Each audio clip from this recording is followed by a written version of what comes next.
Hello दोस्तों, आज हम लोग बात करेंगे टाइप ऑफ एजुकेशन यानी कि एजुकेशन के प्रकार के बारे में। लेकिन इससे पहले आप लोग प्लीज़ इस वीडियो को लाइक कर दीजिएगा और चैनल को सब्सक्राइब कर दीजिएगा ताकि आपको अगला वीडियो का नोटिफिकेशन मिलते रहे। तो आइए हम लोग देखते हैं टाइप ऑफ एजुकेशन। इसको 3 भागों में बांटकर हम लोग अध्ययन करते हैं, जिसमें से पहला है फॉर्मल एजुकेशन यानी कि औपचारिक शिक्षा। दूसरा है इनफॉर्मल एजुकेशन यानी कि अनौपचारिक शिक्षा। और तीसरा है नॉन फॉर्मल एजुकेशन यानी कि निरौपचारिक शिक्षा। आइए देखते हैं कि फॉर्मल एजुकेशन क्या है, अनौपचारिक शिक्षा क्या है और निरौपचारिक शिक्षा क्या है। तो औपचारिक शिक्षा की वैसी प्रकार है जिसमें समय निश्चित होता है, निश्चित पाठ्यक्रम होता है, एक ही प्रकार की शिक्षा इसमें दी जाती है और अंत में मूल्यांकन किया जाता है। जैसे कि स्कूल है, कॉलेज है, ये सभी औपचारिक शिक्षा के केंद्र हैं जिसमें एक निश्चित समय होता है विद्यालय जाने का और इस विद्यालय में एक निश्चित पाठ्यक्रम के अंतर्गत पढ़ाई की जाती है। इसमें एक ही प्रकार की शिक्षा दी जाती है सभी बच्चों को, ऐसा नहीं है कि भेदभाव किया जाता है और अंत में मूल्यांकन किया जाता है। इसके बाद है अनौपचारिक शिक्षा। तो अनौपचारिक शिक्षा का कोई समय निश्चित नहीं होता है, इसका कोई निश्चित पाठ्यक्रम भी नहीं होता है, किसी भी प्रकार की शिक्षा इसमें दी जा सकती है जीवन से जुड़ी हुई और इसमें कोई मूल्यांकन भी नहीं होता है। तीसरा है निरौपचारिक शिक्षा, जिसको नॉन फॉर्मल एजुकेशन भी कहा जाता है। कोई समय इसमें भी नियत नहीं होता है, लेकिन एक निश्चित पाठ्यक्रम होता है। निरौपचारिक शिक्षा वैसे लोगों के लिए है जिनकी शिक्षा किसी कारणवश छूट गई हो बीच में ही, उसे पूरा कराने के लिए यह व्यवस्था किया गया है। जैसे बहुत सारे लोग होते हैं जो बिजनेस कारण या फैमिली बैकग्राउंड ख़राब होने के कारण अपनी पढ़ाई बीच में छोड़ देते हैं, लेकिन फिर भी उनको पढ़ने की इच्छा होती है, तो वैसे लोगों के लिए ये निरौपचारिक शिक्षा की व्यवस्था की गई है। उदाहरण के तौर पर हम देख सकते हैं औपचारिक शिक्षा में है स्कूल और कॉलेज, जबकि अनौपचारिक शिक्षा में हम बात करेंगे तो अनौपचारिक शिक्षा में है परिवार है, समाज है, माता पिता है, प्रकृति है, खेल का मैदान है, रेडियो, टीवी, न्यूज़पेपर, ये सभी है। इसमें कोई निश्चित सब्जेक्ट भी नहीं होता है, कोई निश्चित समय भी नहीं होता है और कोई भी निश्चित पाठ्यक्रम भी नहीं होता है। इसके बाद है निरौपचारिक शिक्षा। तो निरौपचारिक शिक्षा में दूरस्थ शिक्षा आता है, जैसे कि ओपन एजुकेशन, जैसे कि नालंदा ओपन यूनिवर्सिटी है, इग्लू है, ये सभी रात्रि पाठशाला है, तो ये सभी आते हैं निरौपचारिक शिक्षा में। इसके बाद हम लोग शिक्षण की कुछ विधियों को देखेंगे, जिसमें पहला है प्रोजेक्ट विधि। प्रोजेक्ट विधि जिसको किलपैट्रिक ने दिया था, यह अनुभव केंद्रित समाजीकरण पर बल देता है। विद्यार्थी स्वतंत्र रूप से कार्य करते हैं, अपने समस्याओं का हल अपने करते हैं। बाल केंद्रित समूह में कार्य करना, आत्मविश्वास आना, ये सभी प्रोजेक्ट विधि का कार्य है। प्रोजेक्ट विधि ऐसी विधि है जैसे कि आप लोग को बच्चा स्कूल में जाता है तो उसे भी प्रोजेक्ट दिया जाता है, तो ये प्रोजेक्ट विधि किलपैट्रिक ने दिया था। और इस प्रोजेक्ट विधि से क्या होता है कि बच्चा अनुभवी होता है और वह विभिन्न समस्याओं का हल अपने आप निकालने में सक्षम होने लगता है, जिससे उसका आत्मविश्वास भी बढ़ता है। उदाहरण के लिए बहुत सारे जानवरों के नाम लिखना, उनके चित्र लाना और उनकी विशेषताओं को लिखना इत्यादि। इसके बाद है प्रत्यक्ष विधि। प्रत्यक्ष विधि में क्या होता है कि इसमें व्याकरण का ज्ञान नहीं होता है।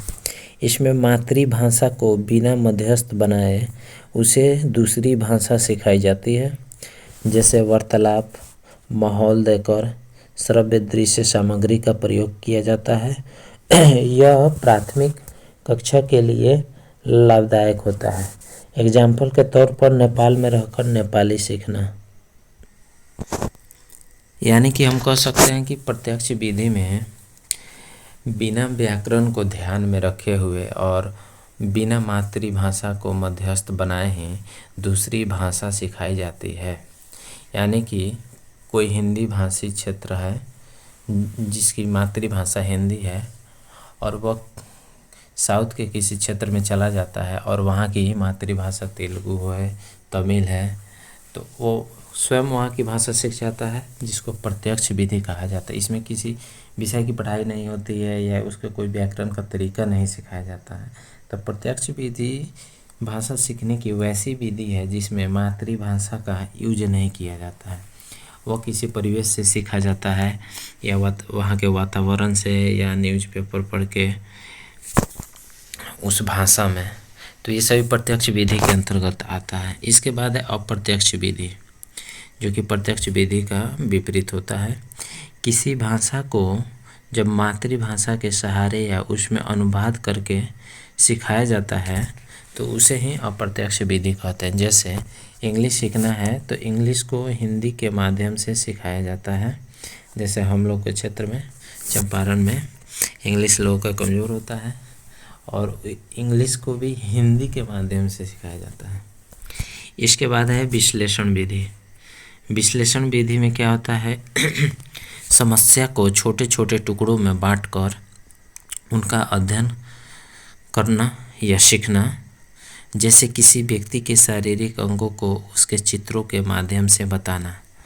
यहाँ विश्लेषण विधि की बात करें तो यह हेनरी एडवर्ड आर्मस्ट्रॉन्ग के द्वारा दिया गया विधि है, जो इम्पोर्टेंट है। ये एग्जाम में पूछा भी जाता है कि विश्लेषण विधि किसने दिया। इसका आंसर हो जाएगा हेनरी एडवर्ड आर्मस्ट्रॉन्ग। इसके बाद है संश्लेषण विधि। संश्लेषण विधि इसमें किसी समस्या या गतिविधि को जोड़कर समग्र रूप से समस्या को हल किया जाता है। उदाहरण के तौर देख सकते हैं, मनुष्य के प्रत्येक अंग को अलग अलग आकृतियों को जोड़कर एक मनुष्य का चित्र बनाना।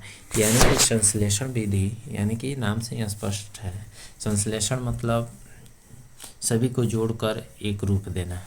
तो संश्लेषण विधि समस्या या गतिविधि को जोड़कर समग्र रूप से समस्या को हल करने की विधि है। इसमें बहुत सारे समस्याओं को एक साथ जोड़ करके और तब उसका हल निकाला जाता है। प्रोफेसर कार्ल यंग के अनुसार संश्लेषण विधि सूखी घास से तिनका निकाला जाता है। प्रोफेसर कार्ल यंग, जो कि एक अर्थशास्त्री हैं, इन्होंने कहा है कि संश्लेषण विधि द्वारा सूखी घास से तिनका निकाला जाता है, परंतु विश्लेषण विधि में स्वयं तिनका घास से बाहर निकलना चाहता है। इसके बाद है अनुकरण विधि। इसमें बालक अनुकरण करके सीखता है। उदाहरण के तौर पर शिक्षक के उच्चारण को सुनकर वाचन करना सीखना। पहले शिक्षक बोलता है तब बच्चे अनुकरण करते हैं। इसके बाद है व्याख्यान विधि।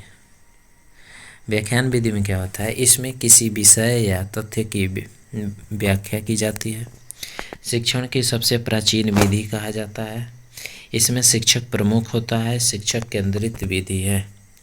जैसे कि पुराने ज़माने से देखते हैं आ रहे हैं हम लोग, जो जंगलों में पढ़ाई होती थी वो व्याख्यान विधि से ही पढ़ाई होती थी और इसमें शिक्षक ही प्रधान होता था। बच्चे सिर्फ बैठ के उनकी बातें सुनते थे और उनका कहना मानते थे। इसके बाद है मारिया मोंटेसरी विधि। मारिया मोंटेसरी विधि शिक्षण की वैसी विधि है जो कि मंदबुद्धि बालकों को पढ़ाने के लिए प्रयोग में लाया गया था। मारिया इटली की चिकित्सक तथा शिक्षा शास्त्री थी। 2.5 वर्ष से 6 वर्ष के बच्चों को पढ़ाने का इसका प्रयोग होता है। मंदबुद्धि बालकों को पढ़ाने के लिए इस विधि का सर्वप्रथम प्रयोग किया गया। उसके बाद अब इस विधि से सामान्य बालकों को भी पढ़ाया जाता है। इसके बाद हम लोग देखेंगे डाल्टन विधि।